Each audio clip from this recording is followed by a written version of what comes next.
Hey everyone, as we kick off a brand new month, here are Darpan's top stories for the week and what to look out for in terms of news stories in the coming week. Scientists in South Korea have concluded through a study that people cannot get coronavirus again after recovering from the disease despite hundreds testing positive twice. A total of 277 patients in the country, as well as in China and Japan, were believed to have fallen ill for a second time. The new findings suggest that rather than indicating reinfection, the positive results were due to testing failures. Researchers at the South Korean Center for Disease Control and Prevention now say it is impossible for the virus to reactivate twice in patients, and it's now calling the whole situation false positives. The World Health Organization warned governments against issuing immunity passports. Canadian and U.S. stocks fell on Friday as investors digested earnings warnings, gloomy economic data, and reports suggested President Donald Trump was considering tariffs to retaliate against China over its handling of the COVID-19 pandemic. The total number of global cases of COVID-19 has surpassed 3.2 million, including more than 1 million recoveries. More than 231,000 people have died.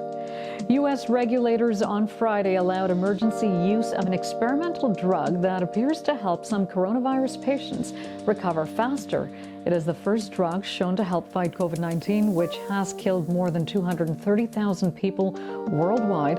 The Food and Drug Administration acted after preliminary results from a government-sponsored study show that remdesivir shortened the time to recovery by about 4 days on average for hospitalized COVID-19 patients. The study of 1,063 patients is the largest and most strict test of the drug. Earlier in the week, the dramatic announcement by Dr. Anthony Fauci in the Oval Office on Wednesday prompted concerns among scientists that the Trump administration was raising hopes about a coronavirus treatment before sharing the full data with researchers. The National Institutes of Health's Dr. Anthony Fauci said the drug would become a new standard of care for severely ill COVID-19 patients like those in this study. The province hasn't unveiled its reopening plan. Premier John Horgan is promising details next week. BC's Finance Minister Carol James announced that BC emergency benefit applications are now open where you are eligible for a one-time $1,000 payment.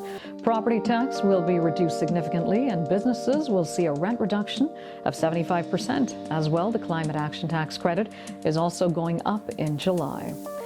Prime Minister Justin Trudeau has put a complete ban on 1,500 military-style assault rifles, as well as ordered a complete shutdown of markets where the rifles are sold. Legislation is in the works to be passed regarding the ban.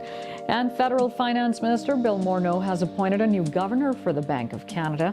Tiff Macklem, the former senior deputy governor of the Bank of Canada, to take over the top job at the central bank as of September. He will be leading the helm. Current Governor Stephen Polo's terms expires in June.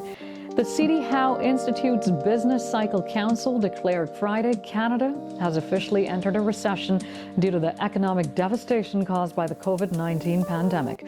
The ruling Friday came after a special meeting of the council this week. Statistics Canada reported Thursday that economic growth had stalled going into the crisis, with real gross domestic product essentially unchanged in February due to teacher strikes in Ontario and rail blockades across many parts of the country.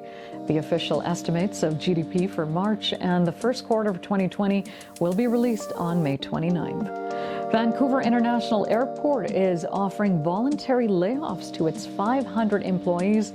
This doesn't include the entire airport. And in entertainment news, Bollywood lost two legendary actors this week. Irfan Khan and Rishi Kapoor both lost their fight to cancer. Irfan Khan made his mark in Bollywood with movies such as Pan Singh Tomar, Piku, and in Hollywood with films such as Slumdog Millionaire and Life of Pi. Rishi Kapoor was a heartthrob of his generation and gave us performances on the silver screen in movies such as Mera Naam Joker, Bobby, Amar Akbar Anthony, Naseeb, Kabhi Kabhi, and many others. Kapoor leaves behind wife Neetu Singh and son Ranbir, a reigning actor in Bollywood, and daughter Ridhima Kapoor. To watch Darpan stories as to what's happening, what's trending, what's new, follow us on Facebook, Instagram, Twitter, and YouTube. Like, share, and subscribe.